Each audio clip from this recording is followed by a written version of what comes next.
আসসালামু আলাইকুম, আমি নাইম দক্ষিণ কোরিয়া থেকে সবাইকে স্বাগত জানাচ্ছি আমার ইউটিউব চ্যানেল লাইমিলিতে। যদি ভালো লাগে তাহলে সাবস্ক্রাইব, আর যদি ভালো না লাগে দেখতে থাকুন, দেখতে দেখতে ভালো লাগে ভালোবাসা হয়ে যাবে ইনশাল্লাহ। দর্শক, আমার আজকের এই ভিডিও বোঝার জন্য আপনাকে খুব বেশি দূর মাথা খাটাতে হবে না। যদি শৈশবে বা কৈশোরে আপনি বাংলা সিনেমা দেখা থাকেন তাহলেই যথেষ্ট এনাফ যে আমি এই কথাগুলো কেন বলছি।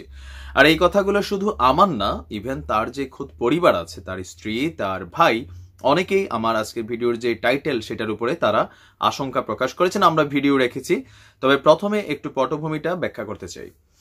এই মুহূর্তে বাংলাদেশে মেজর সিনহা হত্যাকাণ্ডের বিচারিক প্রক্রিয়াকে বাধাগ্রস্ত করার জন্য অদৃশ্য একটা শক্তি নানানভাবে কাজ করছে।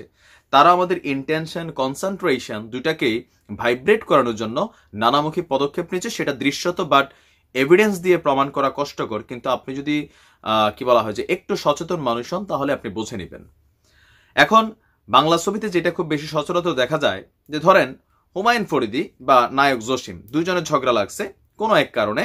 ঝগড়া লাগার পরে নায়ক জসিম করছে কি, হুমায়ুন ফরিদির হুমকি দিছে যে তোকে আমি দেখে নিব, হ্যাঁ তোকে আমি ছাড়বো না শয়তান। এর মাঝখানে হয়েছে কি যে হুমায়ুন ফরিদিরে থার্ড পার্সন কেউ আইসা মার্ডার করে ফেললো। তো যেহেতু জসিম হুমকি দিছে, সেই ক্ষেত্রে আইন, জনতা, সাধারণ পাবলিক ভাইবা নিল কি নিশ্চয় জসিমই মার্ডার করছে, কারণ সে হুমকি দিছে, যেটা বাংলাদেশে মানে বাস্তব প্রেক্ষাপটের কথা। ভিপি নূরকে নিয়ে এই মুহূর্তে একটা তো ষড়যন্ত্র হচ্ছেই, এটা কিন্তু প্রমাণিত, যেটা বোঝা যাচ্ছে যে মামলাটা এখন চলছে। এখন আমার যেটা মনে মনে একটা সন্দেহ, আল্লাহ মাফ করুক, যে তার পরিবার যে আশঙ্কাটা প্রকাশ করেছে সেটা কিন্তু একবারে অমূলক না। ধরেন মেজর সিনহা হত্যাকাণ্ডের বিষয়টাকে ধামাচাপা দেওয়ার জন্য একটা বড় মাপের কোনো কিছু ইস্যু দরকার, যেটা সেই বিরোধী শক্তিরা আসলে কোথাও না কোথাও তারা কিন্তু পেরে উঠছে না, কারণ মানুষ এখন সচেতন। কিন্তু আল্লাহ না করুক কোনো কারণে যদি ধরেন ভিপি নূর গুম হয়ে যায় বা তিনি অদৃশ্য শক্তির হাতে হত্যা হয়ে যান, তখন বিষয়টা হবে কি যে আমাদের সবাই কনসেন্ট্রেশন এটার উপর আসবে, আর তিনি বলির পাঠা হয়ে তাকে কিন্তু কুরবানি দেওয়া হয়ে যাবে।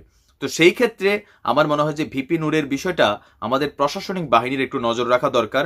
কেননা বিষয়টা কিন্তু প্রশাসনের দিকে আঙ্গুল ওঠে, কারণ তার পরিবারের যেই বক্তব্যটা সেটা কিন্তু প্রশাসন নিয়েই উঠছে যে অনেক সময় যারা ডিবির পরিচয় দিয়ে নিয়ে যায়, পরবর্তী সময় দেখা যায় যে তারা দায় স্বীকার করে না।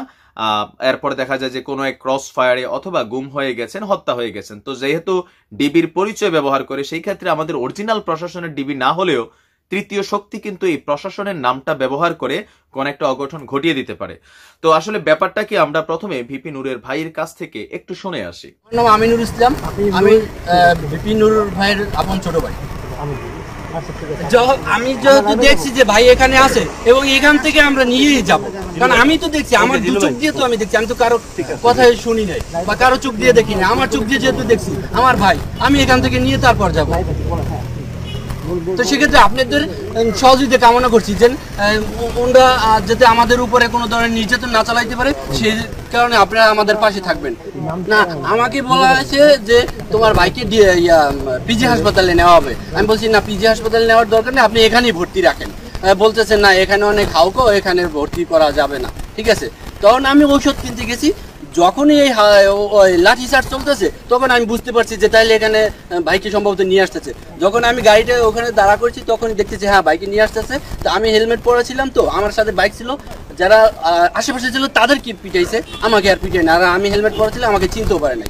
তো আমি ওই গাড়িটা ফলো করে গাড়ির পিছিয়ে আসছি, কারণ জানি ওনরা তো এরকম করে, মানে গুম করে ফেলায়, নিয়ে আসে ডিবি পরিচয় দিয়ে, তারপর গুম করে ফেলায়, বলে যে আমরা ডিবি কার্যালয়ে আসিনি। এই কারণে আমি একাই ডিবি কার্যালয়ে সরাসরি চলে আসছি এই গাড়ির পিছিয়ে।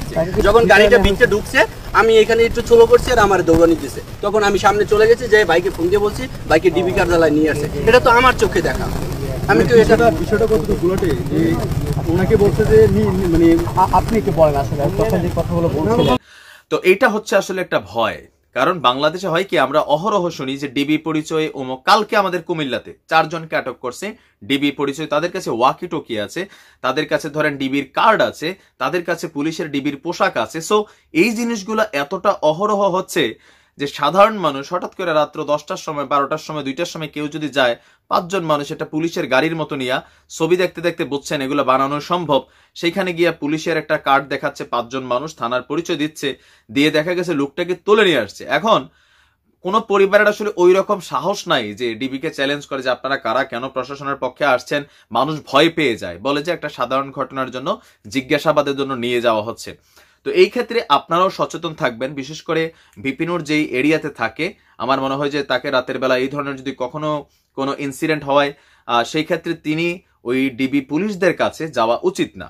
আইনগতভাবে দিনের আলোতে যদি তাকে নিয়ে যাওয়া হয় সাধারণ মানুষের চোখের সামনে দিয়ে, সেইটা হচ্ছে আলাদা। স্থানীয় থানা পুলিশের যারা কর্মকর্তা আছেন তাদের বরাত দিয়ে ডিবি পরিচয় দিয়ে বিপিনুরকে কখনো কোনোভাবে অ্যারেস্ট করা, এটা আসলেই এই মুহূর্তে আমার মনে হয় যে অমূলক কাজ। কারণ হতে পারে যে অরিজিনাল ডিবির হাতে পড়লে তো তিনি ডিবি অফিস পর্যন্ত যাবেন, কিন্তু যদি কোনো চক্রান্তের শিকার হন তাহলে কিন্তু আমরা হয়তো তাকে হারাবো। রাজনৈতিক দৃষ্টিতে তিনি কোন দল করেন সেটা জরুরি না, প্রত্যেকটা মানুষের এই দেশে সুস্থ স্বাভাবিকভাবে বাঁচার অধিকার আছে। আর যেহেতু কোথাও না কোথাও বিপিনুর বেশিরভাগ সময় তার বক্তব্যের মধ্যে এন্টি আওয়ামী লীগ ফ্লেভারটা রাখেন, কোনো কারণে তিনি যদি মিসিং হন দোষটা আওয়ামী লীগ সরকারের উপরে যাবে। এই কারণেই আমি আওয়ামী পরিবারের সদস্য হিসেবে আমার একটা বিশেষ দাবি প্রশাসনের কাছে যে আপনারা বিপিনুরের সিকিউরিটির বিষয়টা একটু নজরে রাখবেন। নয়তো হবে কি, তৃতীয় কোনো শক্তি ওসি প্রদীপ দাসেরকে বাঁচানোর জন্য হোক, সিনহার বিষয়টাকে আড়াল করার জন্য হোক, একটা বড় কিছু কিন্তু ঘটতে যাচ্ছে। কখন ঘটবে সেটা জানি না, বাট ফিল হচ্ছে, গন্ধ পাচ্ছি যে কোনো কিছু একটা ঘটবে। এখন সেটা ঘটার পরে যতই সচেতন হোক সাধারণ মানুষ উল্টা একটা ফিলিংসে যাবে, এন্টি আওয়ামী লীগ একটা আন্দোলন তৈরি হবে, প্রশাসনের বিরুদ্ধে একটা অবস্থান তৈরি হবে। পরে বিষয়টা আপনার হয়তো দেখা গেছে মানুষকে থামানো হবে, ব্রিফিং আসবে, নানান বক্তব্য, ইনকোয়ারি, তদন্ত কমিটি, কিন্তু একটা মানুষ কিন্তু হারাই যাবে। সেই ক্ষেত্রে সরকারের উচিত যে বিশেষভাবে বিপিনুরের নিরাপত্তার বিষয়টা একটু মনিটরিং করা। নূর ভাইও আপে তাপে এইখানে সেইখানে নানান কমিটি সমিটি এগুলোর জন্য আপনি আপাতত যাইয়েন না। দেশের পরিস্থিতিটা কোথাও তো বড় একটা কিছু ঘটতে যাচ্ছে, আপনার উপর যেটা আসছে সেটা একটা পরিকল্পিত বোঝাই যাচ্ছে। এখানে আপনি বের হয়ে যাবেন সেটা আমরা জানি, এটা কোনো মামলাই না আপনাকে আটক করার জন্য। যেহেতু এখানে আপনার ভিতরে একটা হয়তো ধারণা তৈরি হয়ে গেছে যে আওয়ামী লীগ সরকার আপনাকে দমন করতে চাচ্ছে, বাট আমি বিশ্বাস করি আওয়ামী লীগ সরকার যদি আপনাকে দমন করতে যায় এই ধরনের খুব ধোপে টিকবে না মামলা দিয়ে নিশ্চয় কাজ করবে না। কারণ যেই ছাত্রীর ছবি ভাইরাল হয়েছে ইতিমধ্যে প্রমাণ হয়েছে এই ছাত্রী ওই ছাত্রী না, তাহলে ওই ছাত্রী কোন ছাত্রী সেটা আপনি নিশ্চয়ই ভালো জানেন, বা যে ধর্ষক মামুন যাকে আপনারা বহিষ্কার করেছেন সাময়িক সে হয়তো জানে, বা সোহাগ জানে। সো আপনারা একটু সাবধানতা অবলম্বন করেন।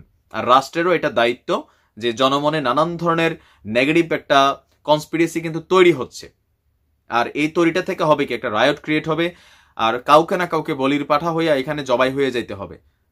এখানে বিশাল কিছু হয়তো পিছনে আছে, আল্লাহ ভালো জানে। আপনারাও সাবধানে থাকুন। আর দর্শকদের উদ্দেশ্যে একটা কথা, আপনারা তো দেখছেন যে যে কোনো একটা বিষয় ছবি আসলে ভাইরাল করলে পরে যে সাধারণ একটা মানুষের জীবন লয়ে টানাটানি লাগে। ফেসবুকে যখন কোনো সেন্সেশনাল নিউজ ঘটবে আপনি একটু ধৈর্য ধরবেন, আপনি একদম তথ্য নির্ভরশীল মানুষদের বক্তব্য শুনবেন, খবর শুনবেন, তারপরে যাচাই বাছাই করে আপনি এটা শেয়ার করবেন। একটু ওয়েট করবেন যে গণমাধ্যমগুলো এটা প্রকাশ করছে কি। যাই হোক, ভালো থাকুন, সুস্থ থাকুন। আজ এই পর্যন্ত, আসসালামু আলাইকুম।